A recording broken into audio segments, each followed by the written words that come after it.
প্রিয়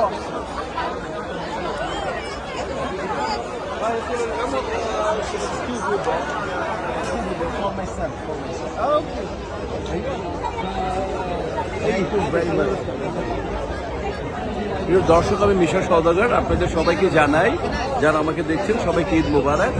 আমি যুক্তরাষ্ট্রে আছি আমার পরিবারের সাথে।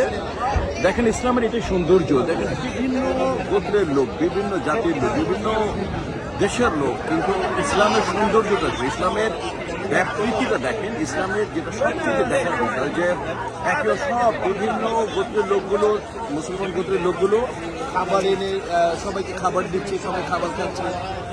কেউ স্যান্ডউইচ, কেউ বিরিয়ানি, কেউ চা, দাওয়া, বিভিন্ন রকম বার্গার সবাই দিচ্ছে, কেউ সেমাই। তো এটা আসলে সবচেয়ে বড় ব্যাপার যে ইসলামের যে সৌন্দর্যটা আছে সবাইকে নিয়ে। এবং আজকে ঈদ, যারা আমাকে দেখছেন, আমাদের বাংলাদেশে আগামীকাল ঈদ হবে। তো আপনাদের সবাইকে জানাই আমার হৃদয় ইন্দ্রানোর শুভেচ্ছা, ভালোবাসা। পৃথিবীর সমস্ত মানুষ সুখে থাকুক, শান্তিতে থাকুক, এবং আমাদের দেশ, স্পেশাল বাংলাদেশ, শান্তিতে থাকুক, এই দোয়া করি। সবাইকে জানাই ঈদ মোবারক। সুস্থ থাকুন। আসসালামু আলাইকুম ওয়া রাহমাতুল্লাহি ওয়া বারাকাতুহু।